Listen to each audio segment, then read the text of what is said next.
Are the creatures in the mist from the same dimension as Pennywise from It? What's going on, you guys? It's your boy, Movie Boy Mike, and today I wanted to talk to you guys about a conspiracy theory I had between Pennywise and the Mist within the Stephen King multiverse. But before we get into it, please be sure to smash that like and subscribe button. It really goes a long way, especially with otherworldly monsters. Now let's get right into it.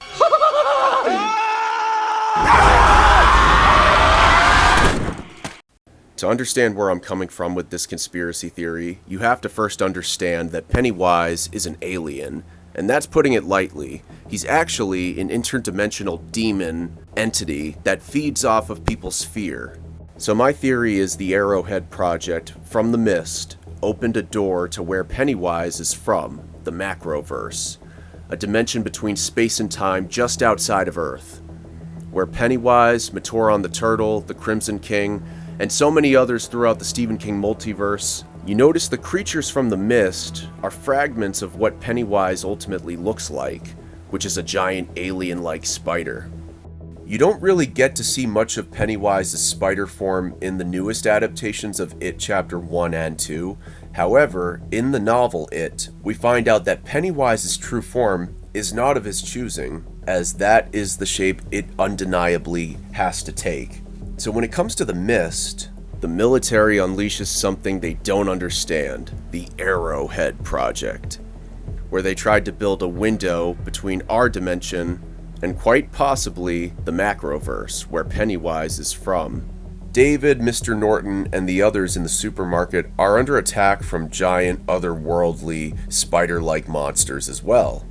But not only spiders, they're dealing with all types of other alien bugs as well. Just like Pennywise, these otherworldly spiders in the mist kidnap people, tie them up in webs, and eat them alive, just like Bill's wife were kidnapped by Pennywise in It. When it comes to the monsters from the mist, who's to say that they don't eat fear? They're just doing it without the shape-shifting part. The people hiding in the supermarket were scared out of their minds of what was out there. On that same note, Pennywise eats fear. Not exactly humans. It's not the taste of humans that Pennywise likes. It's the taste of their fear. Pennywise only goes after humans because, as it states in the novel, human beings dream of terrible things against their will. This made the food very rich, as Pennywise says in the book. Who's to say that the monsters in the mist aren't feeding off fear as well? People in the supermarket are as scared as they could possibly be, as both the Mist and Stephen King's It share a common theme of hope over fear.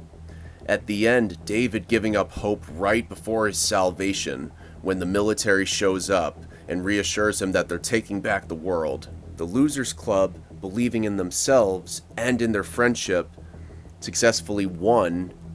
The Mist shows us what happens when we give up hope too soon, while It reminds us why we must keep believing, even in the face of a monster.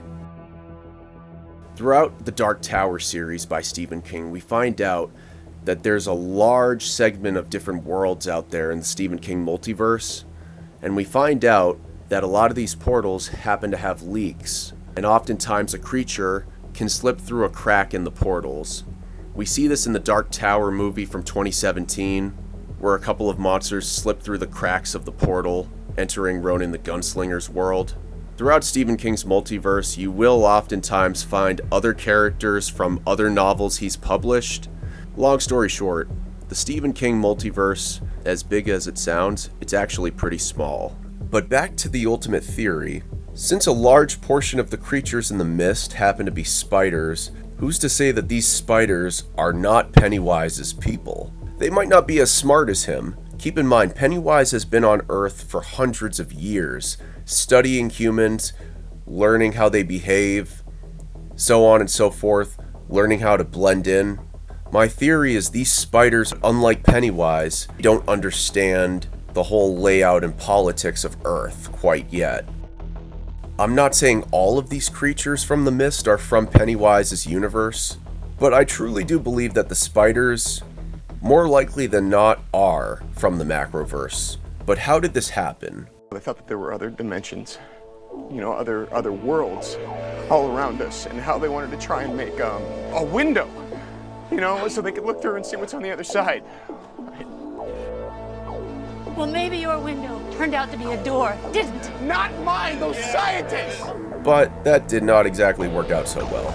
And I believe that some of these creatures came from the macroverse, but I believe others might have come from elsewhere. So that crazy religious lady was not exactly right. It's not the wrath of God as much as it's the wrath of Satan, if anything. I mean, Pennywise is the farthest thing from God. I would say, if anything, him and his kind reflect the devil more than anything. So not all the aliens we see in the mist are from the macroverse necessarily, but I do believe a large portion of them are. Again, this is just a theory. I could be wrong. I'm curious what you guys think. What do you guys think about the connections between it and the mist? Let me know in the comment section.